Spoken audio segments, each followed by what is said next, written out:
آج کی سماعتوں کے حوالے مومن کا ایمان کبھی ختم نہ ہوگا، کبھی ختم نہ ہوگا۔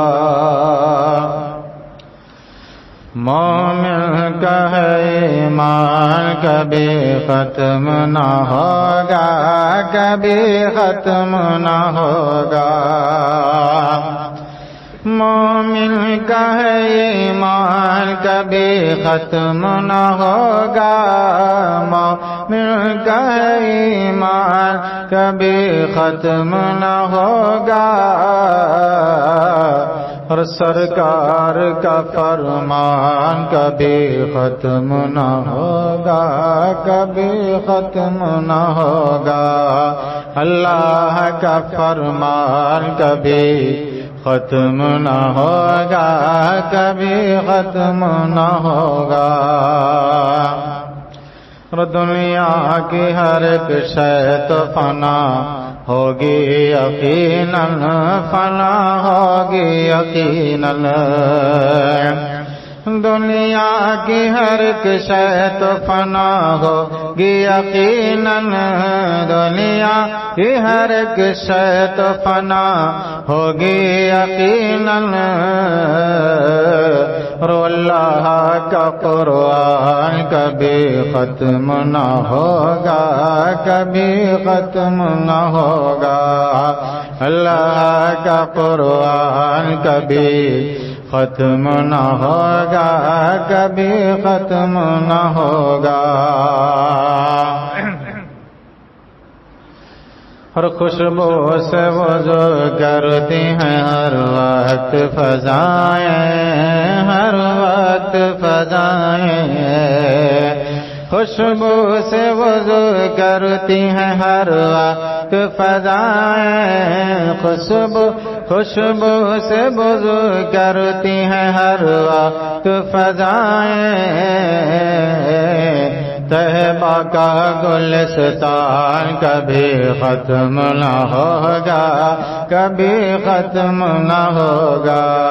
طیبہ کا گلستان کبھی ختم نہ ہوگا، کبھی ختم نہ ہوگا۔ اور گر آخری قطرات لہو کہ کرو قربان، لہو کہ کرو قربان۔ گر آخری قطرات لہو کے کرو قربان، گر آخری قطرات لہو کے کرو قربان۔ ماں باپ کا احسان کبھی ختم نہ ہوگا، کبھی ختم نہ ہوگا۔ ماں باپ کا احسان کبھی ختم نہ ہوگا، کبھی ختم نہ ہوگا۔ سرکار کا احسان کبھی ختم نہ ہوگا، کبھی ختم نہ ہوگا۔ درود پاک پڑھیں، اللہم صلی علی سیدنا مولانا محمد بارک وسلم، صلو علیہ صلاۃ و سلام علیک یا رسول اللہ۔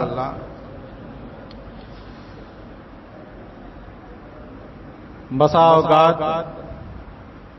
جب دو اجتماعی نمازیں ایک ساتھ جمع ہو جائیں تو کچھ لوگ دوسری کو بھول بھی جاتے ہیں۔ اس کے مشاہدات اور دلائل بھی اس چیز پر قائم ہیں کہ اور کئی لوگ ایسے ہوں گے جہاں تک میرا خیال ہے انہیں یاد ہی نہیں ہوگا کہ آج جمعہ بھی ہے۔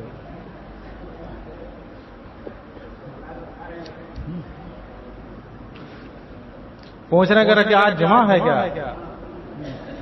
تو بیچارے بھول گئے، کیونکہ 8 اور 60 اور کھاٹ کے پڑھنے والے انہوں نے پڑھ لی عید والی، تو ذہن میں وہی بتائے وہی ہم نے 8 والی پڑھ تو لی ہے۔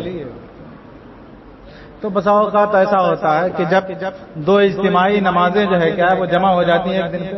ایک سال کی بات ہے، عید کی نماز بھی جو ہے کیا ہے غالباً عید الفطر کی نماز جمعے کو ہی ہوئی، جمعے کو ہوئی، اور جمعے کو ہونے کے بعد عید الفطر میں تو سبھی لوگ شامل تھے ہی تھے، اور باہر والے بند کرواؤ. تو عید کی نماز ادھر 9 بجے ہوئی، ادھر 1 بجے پھر جمعے کی نماز ہونا. تو ایک جناب مجھے مل گئے اور پھر تعداد بھی دیکھی تھی، ایک عید کی نماز میں تعداد دیکھی تھی، پھر جمعے کی نماز میں تعداد دیکھی. تو اس سے بھی یہ جو ہے کیا احساس ہو گیا کہ لوگ جو ہے کیا کتنے پہنچے ہیں. تو ایک جناب مجھے مل گئے، میں نے کہاں تھے بھائی جی آج تم نماز میں نہیں دیکھے؟ بولے نماز میں کیا مطلب؟ میں نے ارے آج جمعہ تھا یار، جمعے کی نماز میں نہیں دیکھے. بولے ارے آج جمعہ تھا.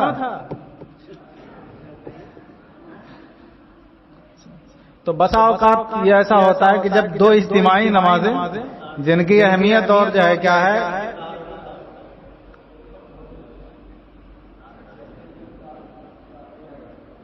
عزت لوگوں کی نظروں میں زیادہ ہوتی ہے، تو بسا اوقات دوسری نماز کو جو ہے کیا وہ بھول جاتے ہیں.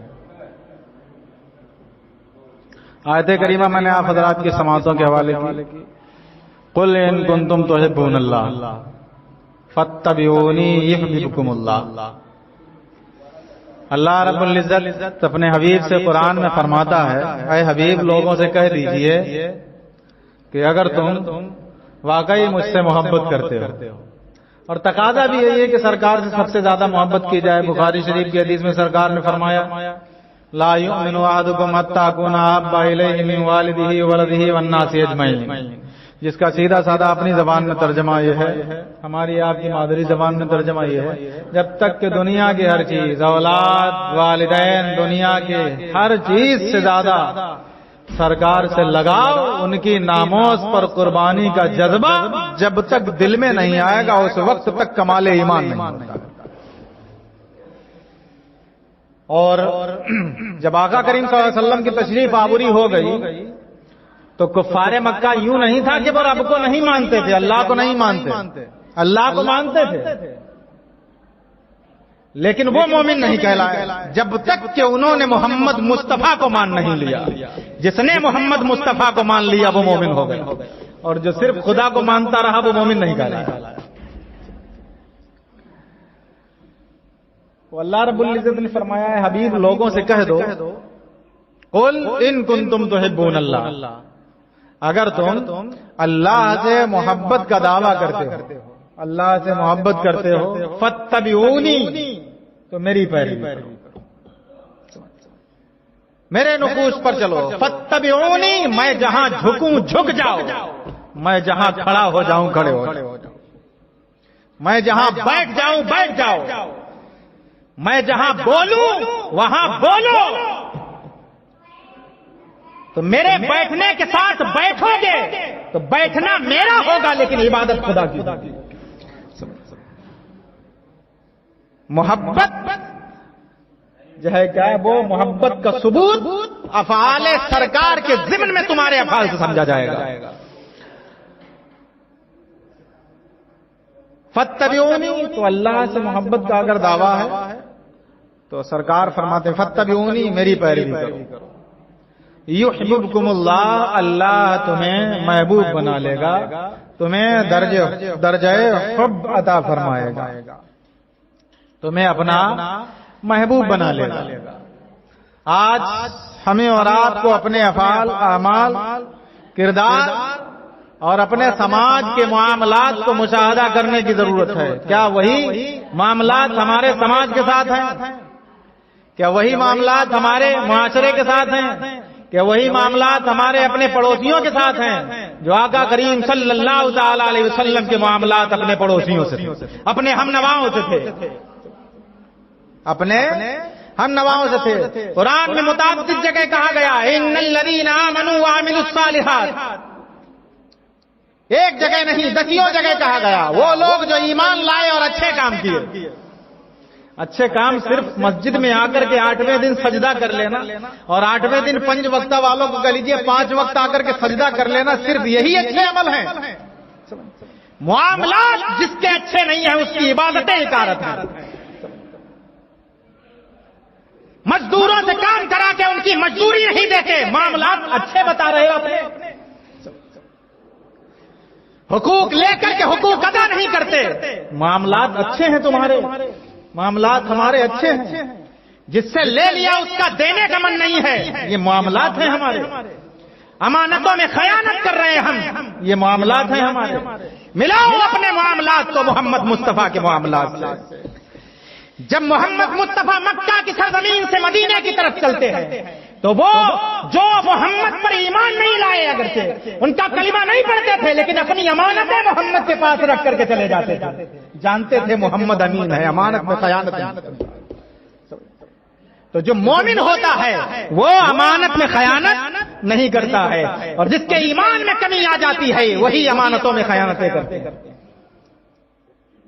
جن کے ایمان میں کمیاں ہو جاتی ہیں. وَإِذَا تُلِيَتْ عَلَيْهِمْ آيَاتُهُ زَادَتْهُمْ ایمانا.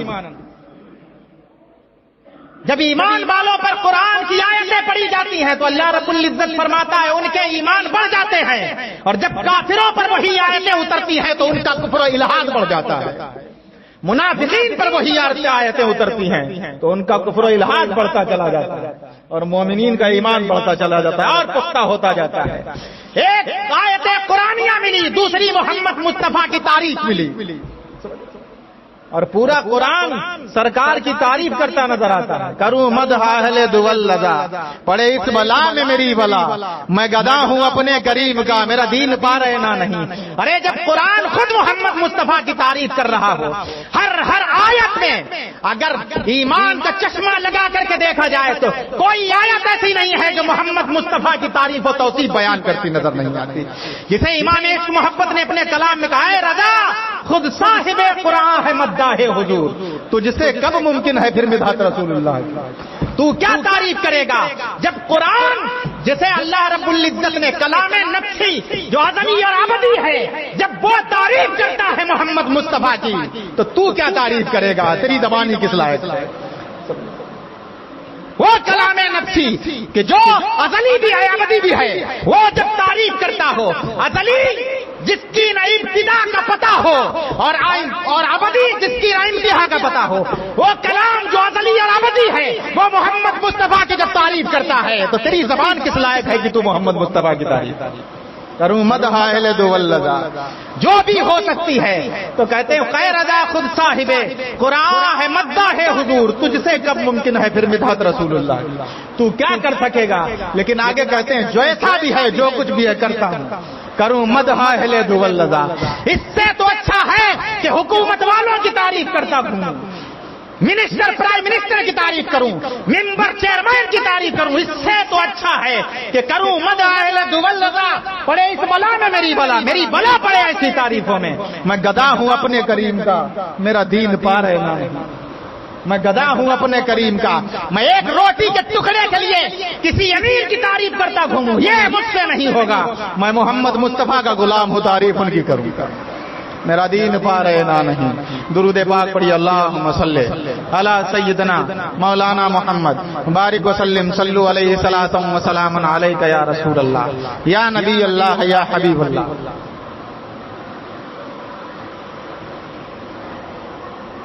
ہمیں اپنے اعمال اور اپنے افعال کو محمد مصطفیٰ کے افعال سے اور کردار سے ملانے کی ضرورت ہے.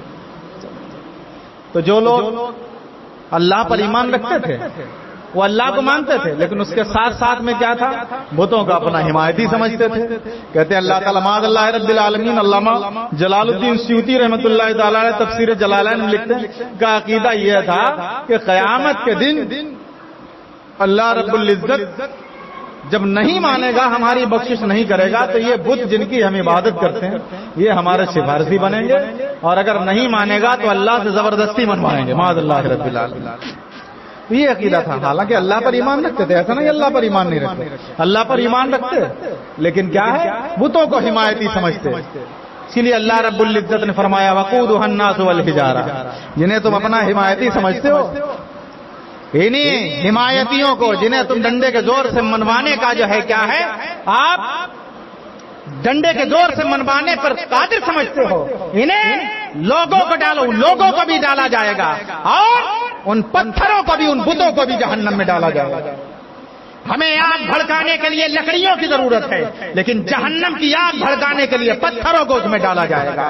رہو، اب طالب اور مطلوب دونوں رہیں گے، ساجد اور مسجود دونوں ایک جگہ رہیں گے۔ میاں جو رب کی بارگاہ میں سجدہ کریں گے وہ بھی اپنے مسجود کی بارگاہ میں رہیں گے، اور جو بتوں کے آگے سجدہ کرتے ہیں، ان کے آگے آسن باندھتے ہیں، وہ بھی ساجد اپنے مسجود کے ساتھ رہے گا، وہ عابد اپنے معبود کے ساتھ رہے گا، وہ بھی اپنے معبود کے ساتھ رہے گا، اور یہ بھی اپنے معبود کی بارگاہ میں رہیں گے۔ اللہ رب العزت ہر پیر اور جنوں کو دیدار کرائے گا، اور انہیں جہنم میں آگ جب ٹھنڈی ہونے پہ آئے گی، تھوڑی سی کم ہوگی، پھر دھوکہ دیا جائے گا۔ اور ان باتوں کو لوگ خیالی کہہ کر کے گزر جاتے ہیں۔ ارے میری باتوں کو خیالی نہیں کر رہا، یہ تو محمد مصطفیٰ کے فرمان ہیں جو میں نے آپ کے گوش گزار کیے، اور جو ان باتوں کو خیالی کہتے ہیں وہ اپنے ایمان کی خیریت سمجھے کہ ان کا ایمان جو ہے کیا وہ کتنی خیریت ہے۔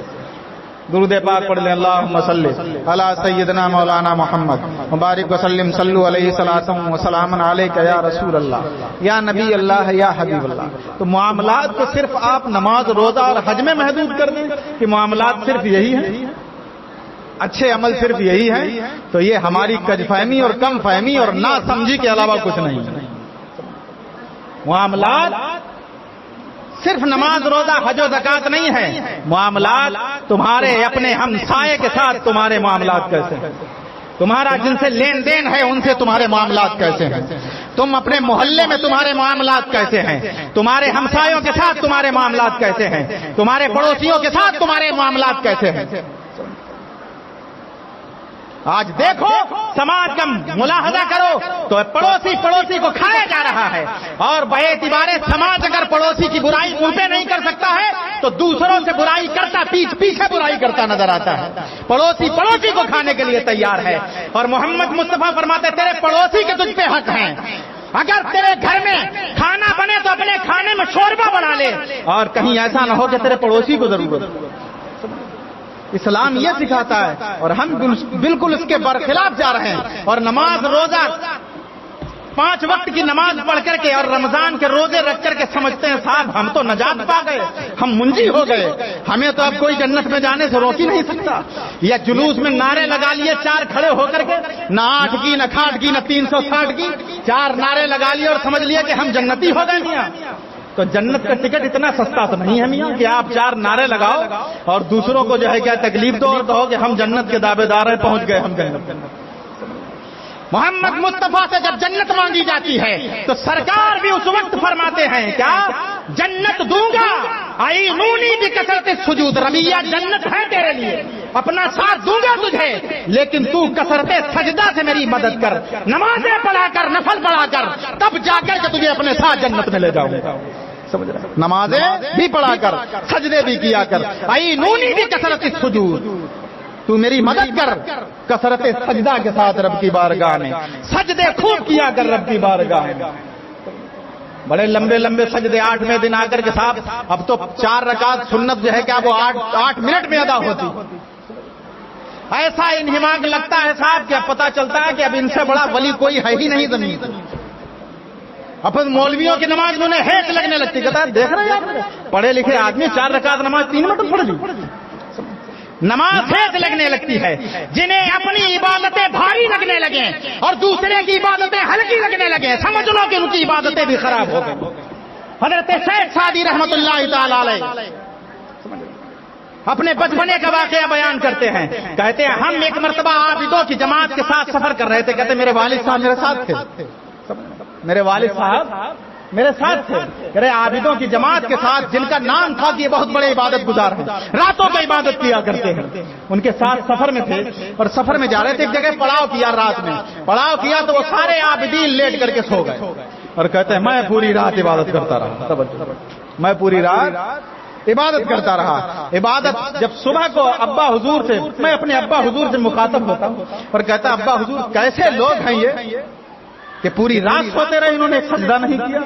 تو کہتے ہیں میرے ابا نے کہا بیٹا پوری رات تو بھی سو جاتا، تیرے لیے بہتر تھا یہ بات کہنے سے، تو بھی پوری رات سوتا رہتا، بجائے ان کی چغلی کرنے کے کہ تو چغلی کر رہا ہے اور جو ہے کیا برائی کر رہا ہے۔ ارے رات میں نفل پڑھنا یہ فرض نہیں ہے تو کیا ان نمازوں پہ جا سکتا ہے جو فرائض ہے؟ ہے, نوافل کو ٹوک نہیں سکتے آپ کسی کو, سمجھ رہے, وہ تو اس کی طبیعت چاہے تو پڑھے اور نہ طبیعت چاہے تو نہ پڑھے.